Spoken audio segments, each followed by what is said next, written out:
My name is Kelly Green, and I am going to be reading to you from my book, May. Over there. No, over. So put it that way. Yeah, I know how reverse images work and mirrors work. So that is my book, May. Um, so just a little background. I wrote a story called Elizabeth um, back in like 2018, 2017. And it was a short story, and I won third place in a writing contest at my school. And I just thought, I would like to do more of this story. And so I did. I created a story around Elizabeth, and I called it May. And if you want to know more about Elizabeth, like the story itself, it is available on Kindle uh, for free if you have Kindle Unlimited, and then it's like 99 cents if you don't. It's not available in print on its own because it's too small. It's very short. But we're going to read May. And I'm actually doing this every day in May because there are actually 31 chapters in May and 31 days in May. So it's perfect. There is a schedule, and if you follow me on my social medias, you can see it. Um, at Kelly Green Ivy is my social media handle. But yeah, let's just kind of get into it. You know what? I am going to share that I am on Twitch. Uh, how does one do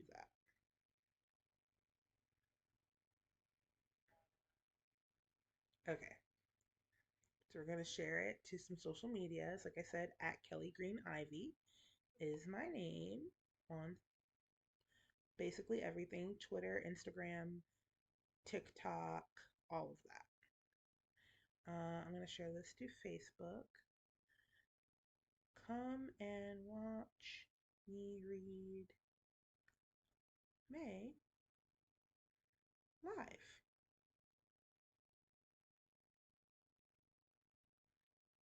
I'm going to share it.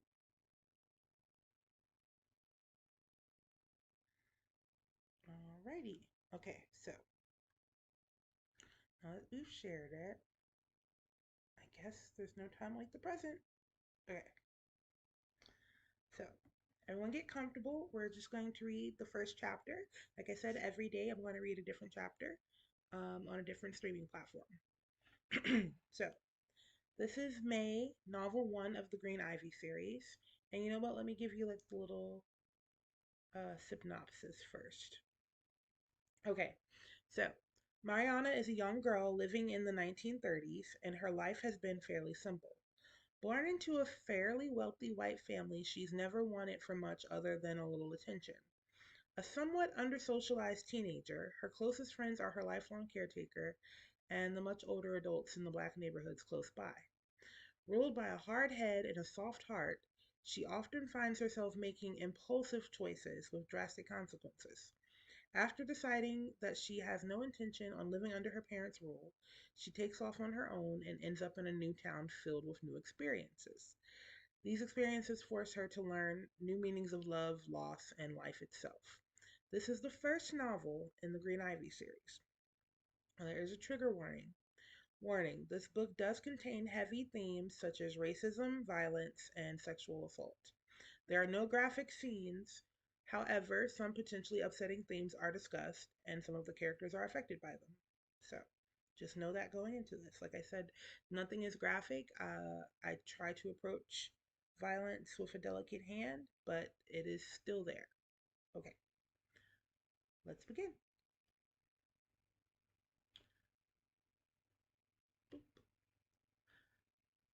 Okay, chapter one. Nice. The wind whipped Mariana's hair across her face, along with a leaf or two. She opened her eyes and stared at the roof of the gazebo. She moved the hair out of her face and gazed up at the light peeking through the tiny cracks in the aging roof.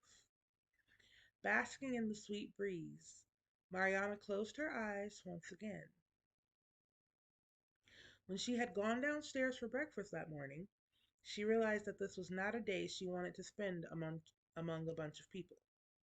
So she swiped two biscuits and some jam and hurled out of the house. She spent much of her day outside, simply existing. The sound of approaching footsteps broke her tranquility. Yes, she addressed the newcomer without opening her eyes. Get up, it's time to go inside. For what, Amy? Mariana whined. We've got company, Amy announced as she pulled the girl to her feet and led her to her room. Amy moved with determination. She took Mariana out of her dress and shoes and guided her to the bed and helped her put on a pair of stockings and a long light blue dress. She grabbed Mariana's arm and made her stand so she could put the outfit on her. Mariana had become her doll and she was playing dress up. Wait a minute, Mariana snapped. She snatched her arm out of Amy's grasp. What company? Who's here? Peter and his family, Amy answered before pulling Mariana's wrist back and fastening a bracelet around it. Oh, then no. She sat down and Mariana sat down and folded her arms again. Forget it, I'm not interested. It doesn't matter. Your parents want you. Why is it so important to them that I get to know Peter? Mariana interrupted. I think they're becoming friends with his parents. So they want y'all to get along. And what's wrong with that? You don't like him? I'd like someone to ask me what I want. You're a child, Mariana. They make the decisions, and that's all there is to it. Mariana groaned and let Amy carry on playing dress up. When Amy finished, she ushered Mariana downstairs and presented her to the dining room. So nice of you to join us, Mariana's mother smiled. Mariana curtsied with an exaggerated grin and approached the table. Peter hopped up to pull her chair out. Good evening, Mariana, he beamed, showing off his pearly white overbite. Mariana just nodded and took her seat. You look very nice tonight, Peter complimented her while cheesing from ear to ear. Thank you, Mariana murmured. Peter often stared at her a little too long for her liking. Mariana's mother shifted nervously in her seat. Peter, you also look very nice tonight. Doesn't he, Mariana? Yes, he looks nice. I look nice. You look nice. And Amy looks nice. Everyone looks nice, Mariana exclaimed with a smile, so exaggerated that her mother gave up on trying to coax compliments out of her. Mariana tried to appear cordial through the rest of dinner. The whole time she nodded and said as little as possible, because the more she spoke, the more her tone exposed her.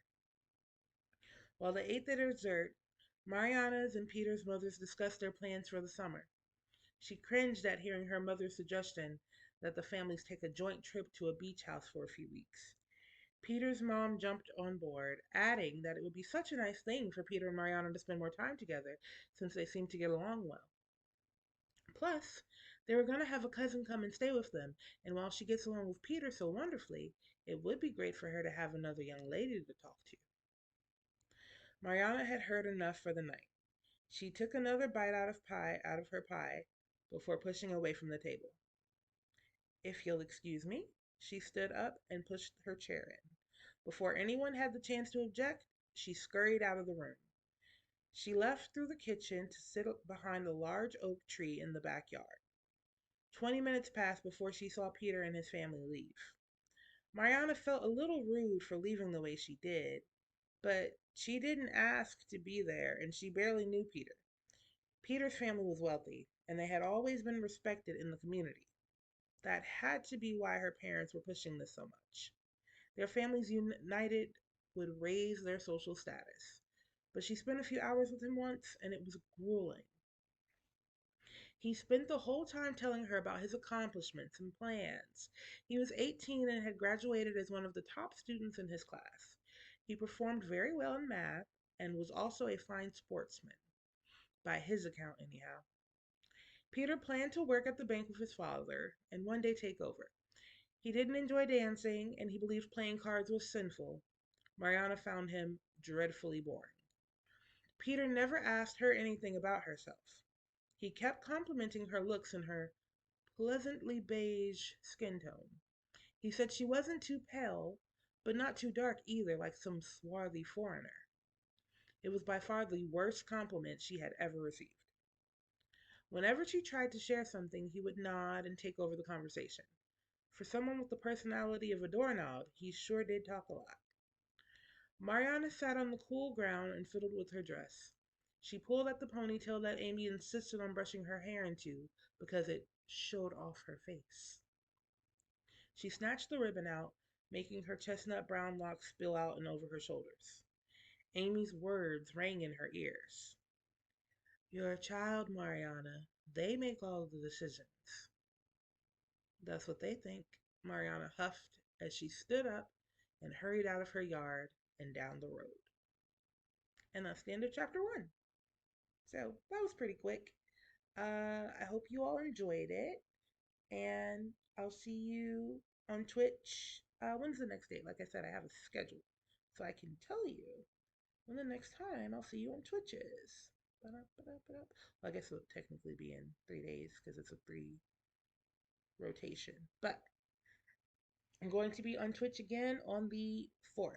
Tomorrow, you can catch me on TikTok at 9 p.m. And on the 3rd, you can catch me on Instagram at 9 a.m. Oh, no, you cannot, actually. I have a training. Oh my. I'm going to have to get on early. I'm going to have to get on early. So I'll be on Instagram around 7 a.m.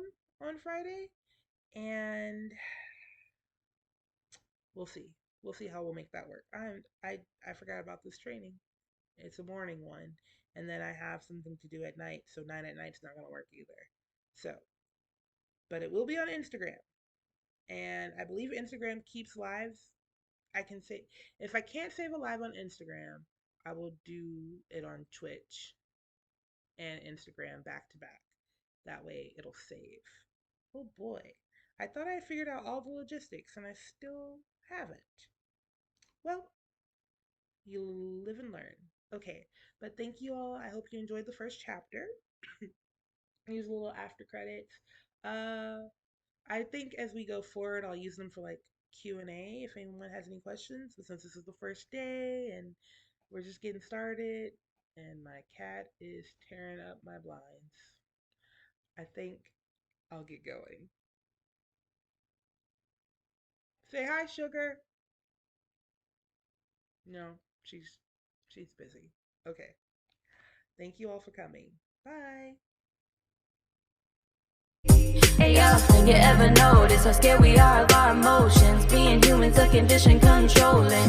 I'm just trying to shine bright in the sky, but the devil working overtime, cause I'm just trying to clear my head, but my thoughts just keep getting louder.